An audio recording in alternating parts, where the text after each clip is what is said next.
कधीच नाही चुकणार तुमचे फेवरेट टीव्ही शोज झी5 सोबत, तेही एकदम फ्री।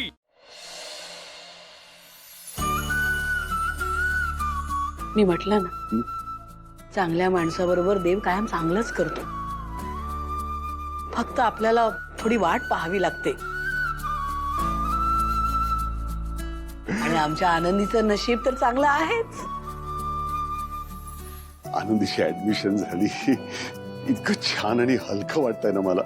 कधी एकदा ही बातमी घरी सगळ्यांना जाऊन सांगतोय असं झालंय। हो ना। काहीतरी गडबड नक्की आहे। जर आधी त्यांनी सांगितलं होतं की सीट नाही मिळणार म्हणून, तर मग आता अचानक कशी काय सीट मिळाली?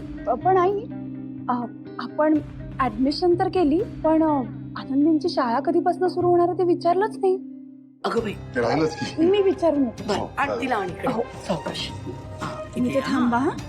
सगळ्यांनी आले विचारून मी. घेतलं। हो. हा, तर शाळेत जाणार हा?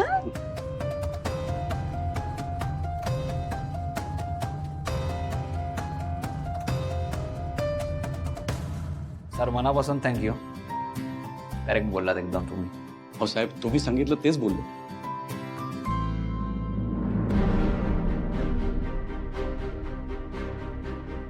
पण ते फीचं जरा। अहो त्याचं टेन्शन नका घेऊ तुम्ही, मी बघतो ना ते। Thank you Saheb.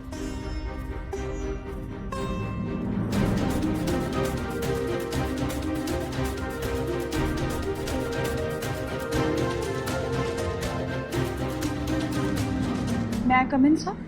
Yes, come in. बसा ना।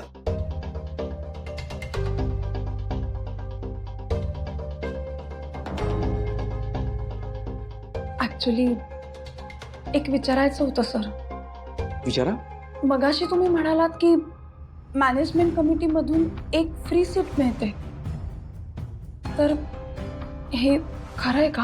हो 100% खरं आहे। पण तुम्ही का विचारताय?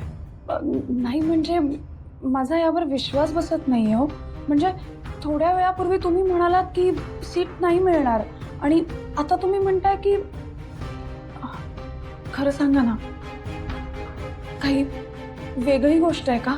म्हणजे दुसऱ्या कोणी रिकमेंड केलंय का? हो मॅडम, असे डिटेल्स सांगणं आमच्या प्रोटोकॉलमध्ये बसत नाही। सर मी नाही सांगणार कोणाला, पण प्लीज मला खरं काय ते सांगा ना। तुम्ही इथून गेल्यानंतर मिस्टर गाडे पाटलांचा फोन आला होता, आणि त्यांच्यामुळेच तुमच्या मुलीची ऍडमिशन झाली। काय? हो मॅडम, पण प्लीज कोणाला सांगू नका। नाही, thank you, thank you so much sir. हो, आभार माझे नाही, मिस्टर गाडे पाटलांचे म्हणा। आणि आनंदीची अजिबात काळजी करू नका। हो सर, मी येते।